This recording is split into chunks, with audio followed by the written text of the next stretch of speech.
So, what is the energy barrier that prevents the sheikh to be entangled with the student, but lets the energy of the student to entangle with him? Forgive me. The energy barrier? The shaykh doesn't go to the love of the student. When we described that before, many people may say, we love you, we love you, we love you. You say, alhamdulillah, thank you, but that's not our focus.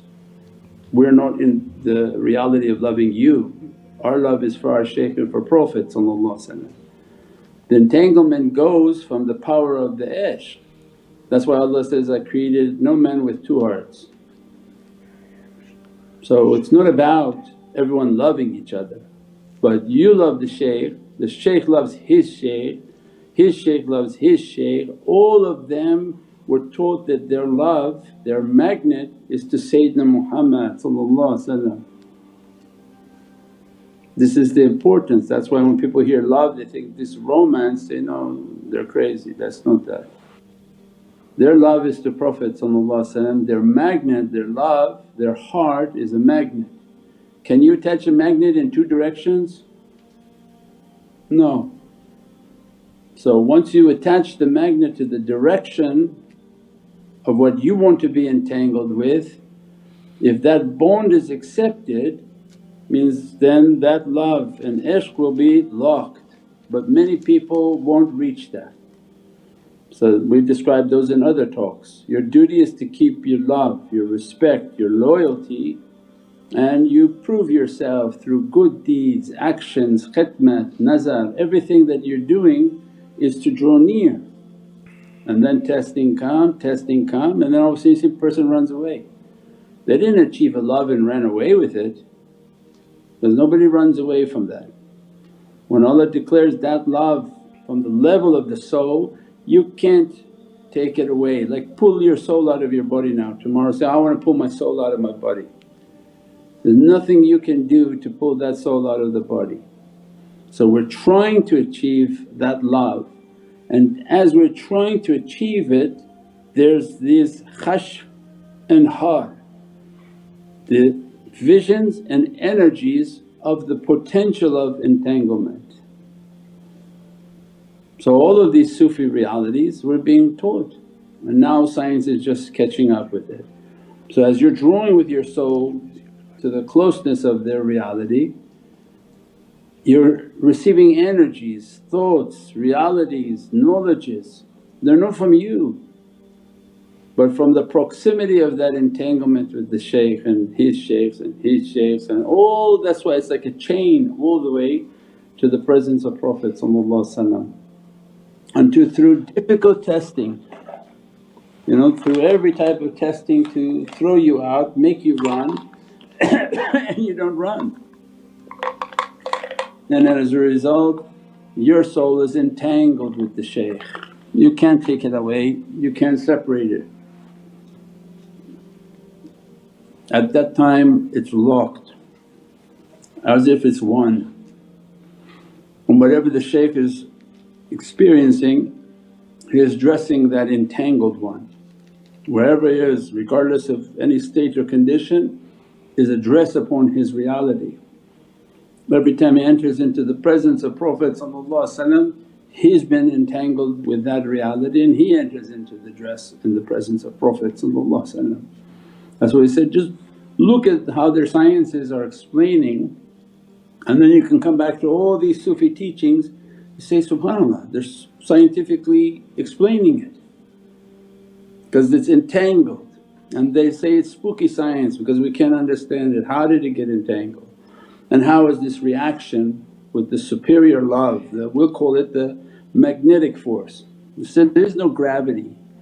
They keep talking about this gravity and bending of light, just bunch of rubbish. This is a group of people that don't want to talk about Allah. But the reality is that light is alive, the universe is alive. And what is their understanding of gravity is muhabbat and love.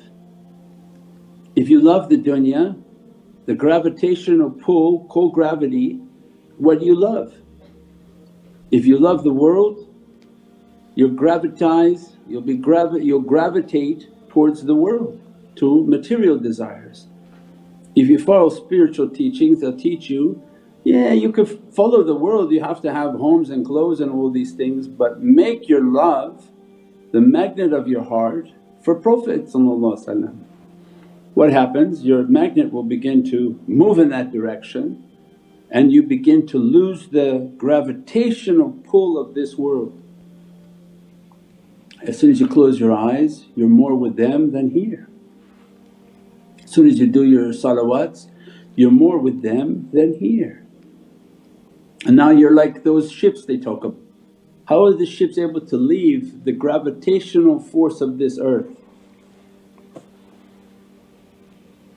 So this is the reality for humans. Don't let the earth grab you by its attraction.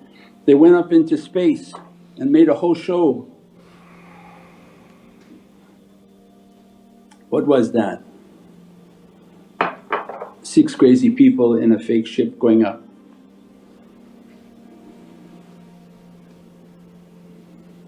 Did you see it in where you were? You didn't see? Amazon sent something in the air that looked like a funny looking thing going up and put 6 ladies inside? No helmet, going thousands of miles an hour up into the sky, come landing crashing back onto earth, no helmet, no nothing. What was that a show for? What type of ritual was that? So, these are bizarre times. But people have to understand that these energy practices are real, and to connect to energy practices and all these realities then are real for people to connect to the field, to connect to the shaykh. Don't worry about the shaykh loving you, you have to love the shaykh. It's not a relationship like that. The shaykh has to love Prophet. His face is facing Sayyidina Muhammad, not you. Your face is facing him, and that's how the entanglement is not going the reverse way. He's not being entangled with you and your problems and your life, you have to be entangled with him. And as a result you start to receive from his fires and his lights and his realities, and as he's moving and going deeper into these realities it's being dressed upon you. Like a ship that moving deep into the heart of Prophet, they begin to teach so that to show what?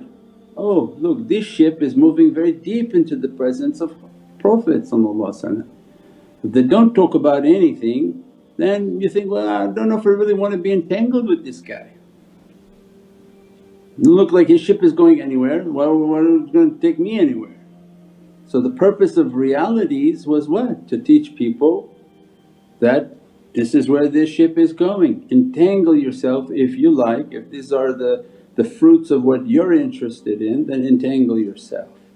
But this is not a two-way relationship, this is where you focus on the shaykh focuses on his shaykh, and all of them focusing on Prophet. That's why we said the muhabbat al-mashaykh, khudul al-mashaykh and fana. So then what was the fana now in all these things that are coming out, and all these technologies that were coming out? So these are all of these realities that are coming now, inshaAllah.